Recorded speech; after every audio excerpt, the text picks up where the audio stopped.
Hello and welcome to the Knowing Show. I'm your host, Christene Marie, and tonight is a little bit of a different show. It is late, not even that late, it is 9:20. And I am trying to stick to a strict schedule that I've set for myself heading into tomorrow, which is December 1st. And I really want to stick with my habits the whole month of December heading into the new year. So all that to say, I am doing this live from my phone while I am getting ready for bed, which is not normal, but here we are. I want today to talk about marriage, and I want to talk about a concept and a topic that I was really thinking about a lot yesterday. And I was thinking about this while I was on, where was I?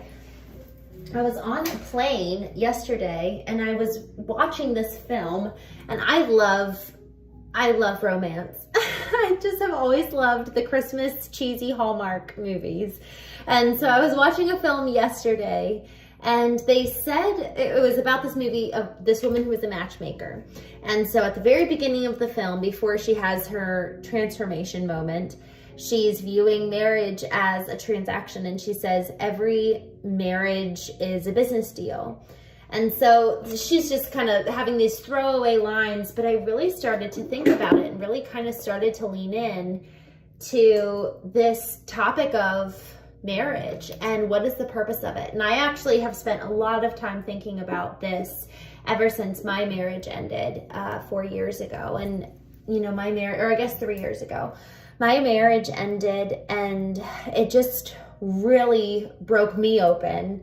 And I think it really was the thing that really catalyzed me in waking up and seeing myself for the first time. And it seems like I was seeing the world for the first time. Like, I remember when I was 12 years old and I got contacts, or glasses, I guess, for the first time. And I was like, oh my gosh, I didn't know you could see leaves on the trees. Like, we were driving away and I had my glasses on and I was like, oh my gosh. Like, I just keenly remember this moment of like realizing that you could actually see the leaves from far away. It was like magical.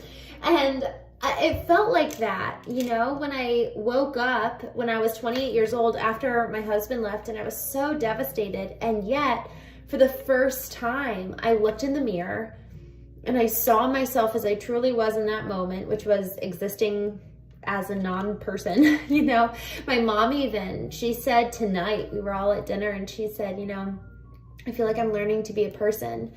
And I was sitting there, you know, she's 58, and when I woke up, I was 28.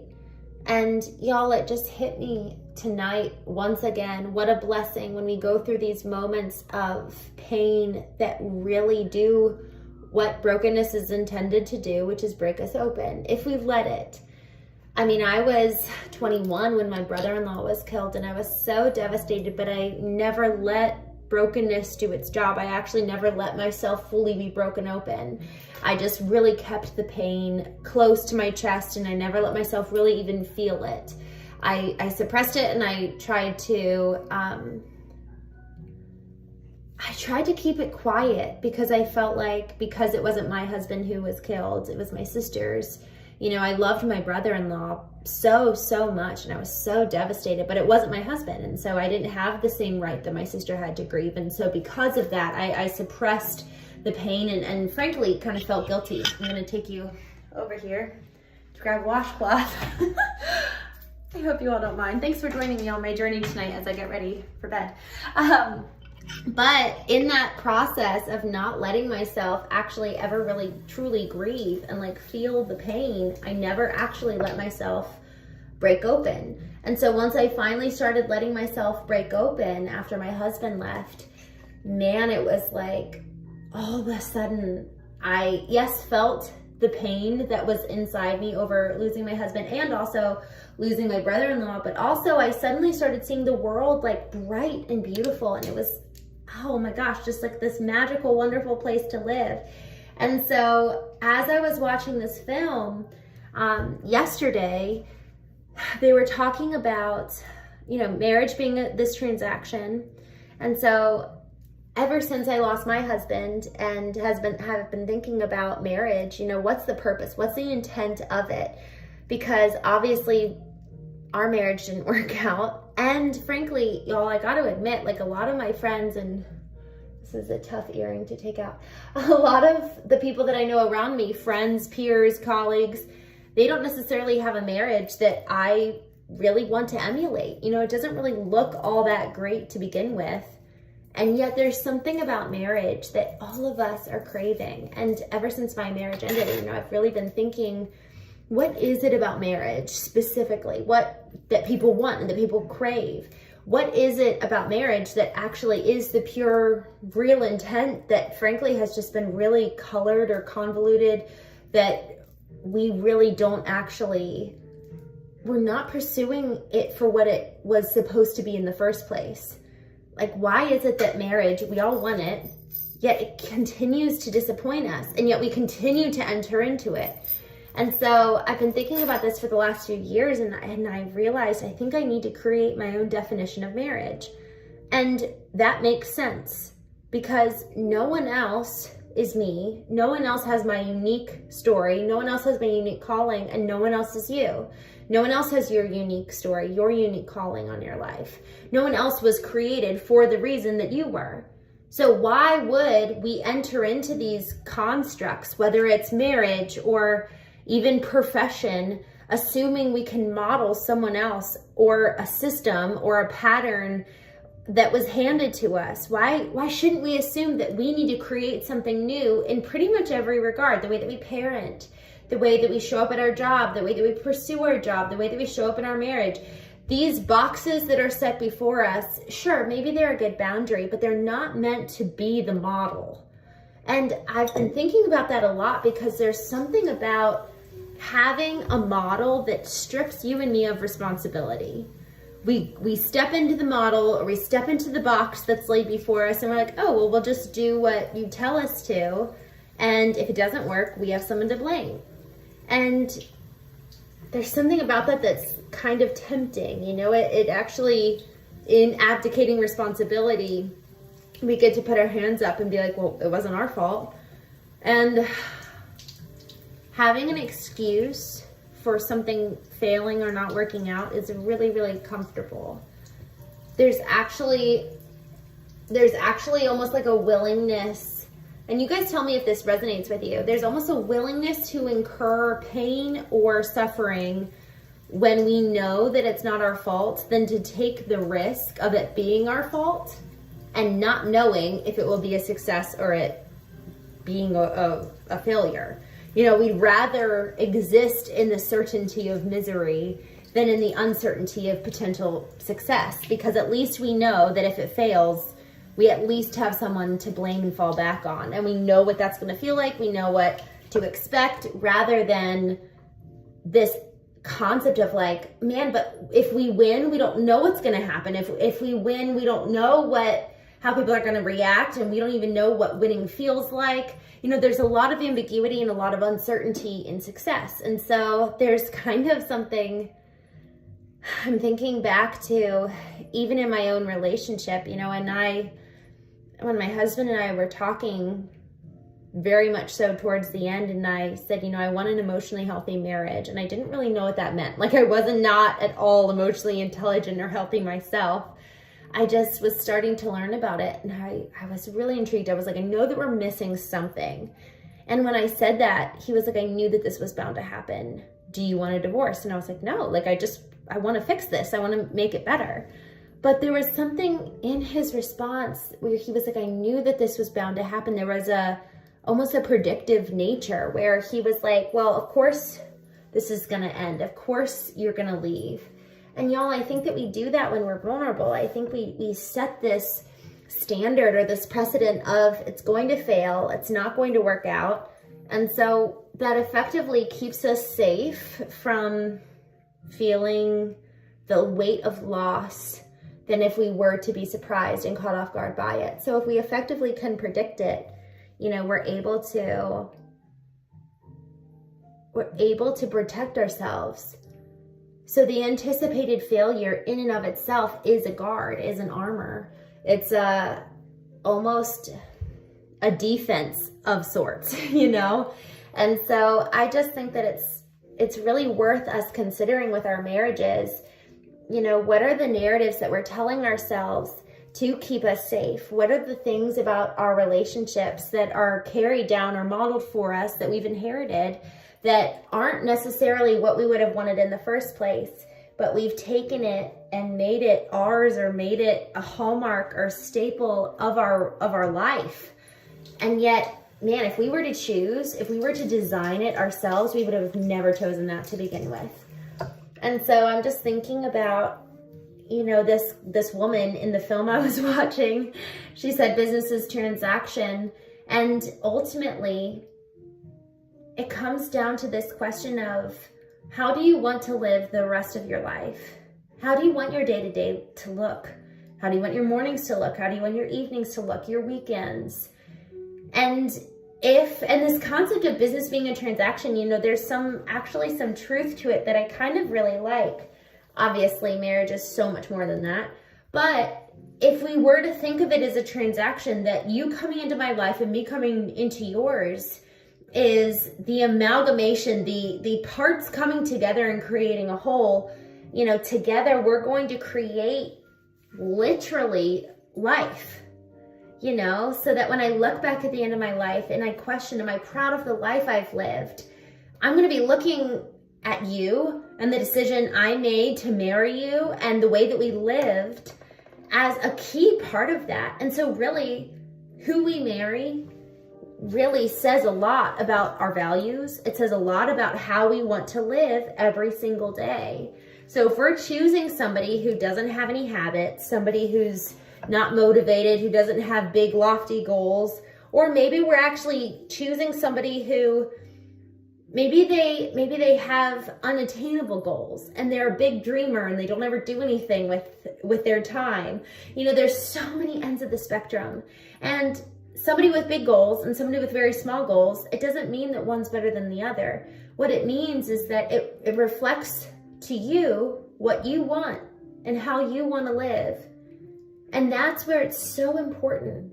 How are the decisions we're making, the relationships we're forming, what we're pursuing, how does that mirror back to you and me, the life we want to live, the people that we want to be? And if we're not taking radical responsibility for those questions, it is so important, because otherwise we're going to end up living life on accident and end up wondering, how in the world did I find myself in this position? I was editing my book yesterday, knowing it's very much so on the last leg. I promise. I've been saying that for probably 2 years now. This is my 4th version of the book, so be gracious. I was editing the book yesterday and I came across this quote by Viktor Frankl that I include in the book, and he's the author of Man's Search for Meaning, and he authored it when he was in Nazi concentration camp. I think it was Auschwitz, but I'm not sure. And I want to read this quote to you. He says, "A thought transfixed me. For the first time in my life, I saw the truth as it is set into song by so many poets, proclaimed as the final wisdom by so many thinkers, the truth that love is the ultimate and highest goal to which a man can aspire. Then I grasped the meaning of the greatest secret that human poetry and human thought and belief have to impart. The salvation of humans is through love and in love. I understand how a man who has nothing left in this world may still know bliss, be it only for a brief moment, in the contemplation of his beloved. In a position of utter desolation, when a man cannot express himself in positive action, when his only achievement may consist of enduring his sufferings in a right and honorable way, in such a position man can, through loving contemplation of the image he carries of his beloved, achieve fulfillment. For the first time in my life, I was able to understand the meaning of the words, 'The angels are lost in perpetual contemplation of an infinite glory.'" So the reason why I bring this up is because as I thought, you know, how do I want my life to live? What kind of a life do I want? So I'm not married anymore. And as I think about, hopefully, my future marriage, what do I want? Who do I want to be? Who do I want to marry?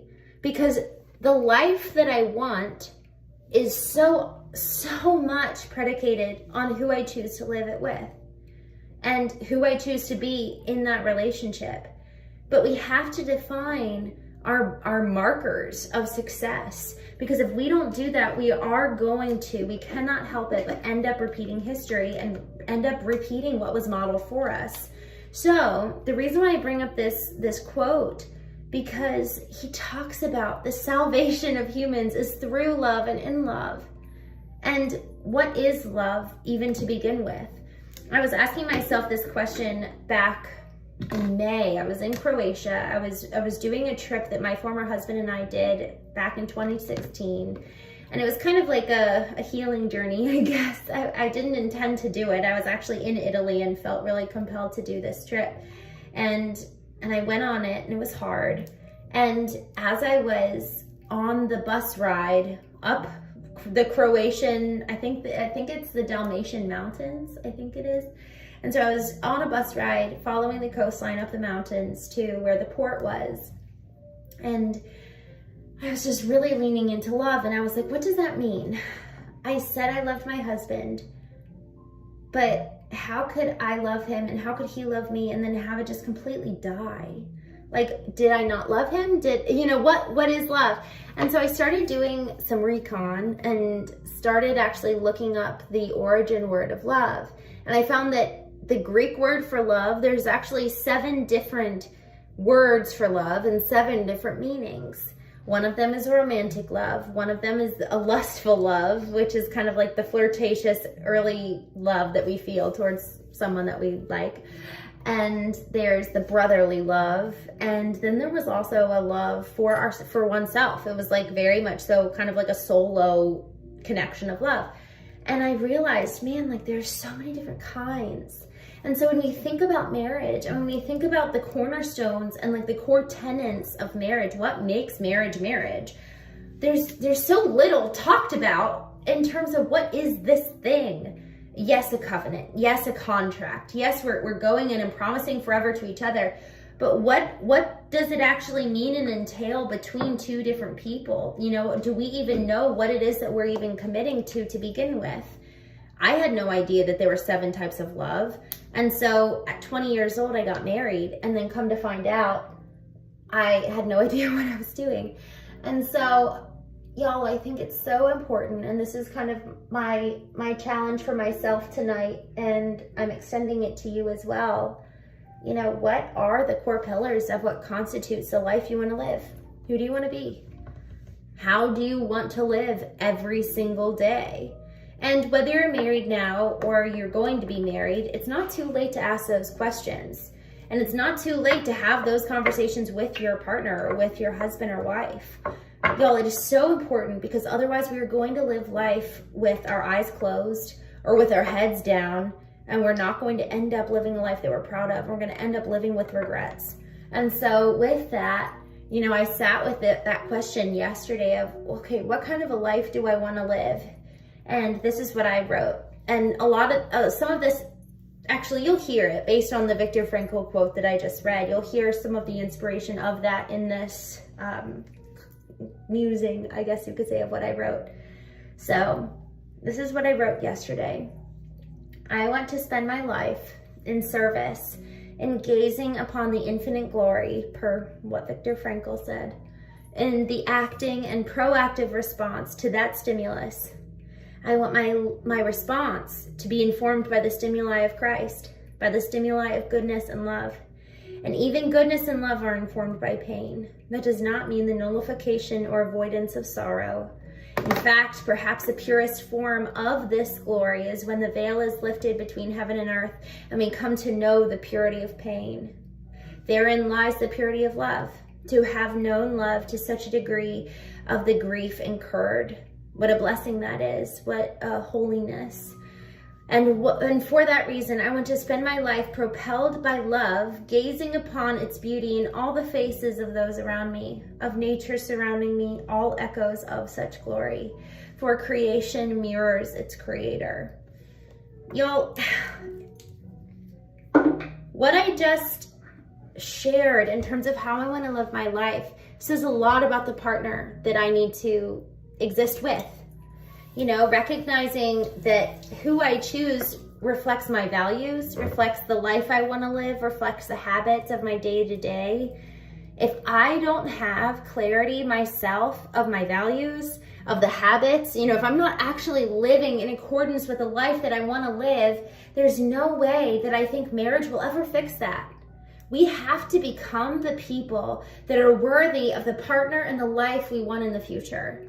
And Jordan Peterson says this so well. He talks about, you know, the man or the woman who is sitting and waiting for their partner. And he's like, well, become the person, you know, hold on, gotta dry my hands behind my coat. We have to become the partner worthy of them so that when they arrive, we're ready. Why do we ever think, and this is such a good question. This is a looking in the mirror type of question. Why would we ever think that we deserve someone of a higher caliber or quality than we are ourselves? In the little chick flick I was watching the other day, you know, in the woman being a matchmaker, she was talking with different men and women, and they were coming in with just these crazy high expectations. Frankly, people that were far outclassing them. Far outclassing in terms of, like, perhaps, what do you want to say? Somebody they want a chef, but they don't know how to cook themselves. It's like, if you want somebody who knows how to cook, learn to do it yourself. Meet your own needs. And then in doing so, you end up attracting those types of people. Y'all, so much, if not all. I know it's not all. It's probably 100. We have to assume 100% of radical responsibility for our own selves, for living the life that we want to live, for being the partner that we want to attract and exist with. Once we can, with confidence, look ourselves in the mirror and say, you are worthy of this person, and you have become and you are ongoingly becoming the person worthy of this life. The thing that's really beautiful in that, and I just had this thought, you know, once we become that, are we actually then desperate for it anymore? Because we're able to give ourselves that. That doesn't mean we don't still need community and still need relationships, but there's something about the becoming of that which we're pursuing that brings a semblance of contentment. You know, we're no longer sitting and waiting, desperate for somebody else to come and fulfill on our needs, but we're actually able to satiate ourselves and bring comfort and peace and exist in this state of having enough. You know, we're not actually coming from a place of lack anymore, because we ourselves are the very thing that we've been craving. And that is possible. And I've experienced it myself. I've witnessed it for other folks who have gone through the process of knowing and coming to really be confident in who they are. And not even confident in who they are, but they've really changed. So much of knowing, you know, the first half or part of it, I guess you could say, is returning and remembering and coming home to who you were created to be. And then the second half of that is actually adding to it. It's creating from that place of, like, to be honest, I don't love the word confidence, because I think that it's actually been kind of colored and used poorly. But it's coming from a place of enough. I am enough. I like and love and cherish who I am today, and I'm just going to keep on adding to that tomorrow and keep on building outward from there and adding to it in a sense of almost like abundance rather than lack and fear. And from that place of abundance, we actually have this very deeply satiated contentment towards life. And we're no longer desperately reaching and grasping for somebody to come in and fill the void or fill the gap. So with that, with this whole question of marriage and how you're living today prepare you or mirror back to you, let's say, the life that you say you want, the person you want to be with. And even your current marriage, what do you find yourself complaining about? And how can you actually take action and change that? because each one of us has far more power than we likely give ourselves credit for. And at the end of the day, the question, again, that I'm asking myself and the one that I'm asking you tonight is, what's the life that you want to live? And are you being faithful to live that? So with that, thank you so much for joining me. And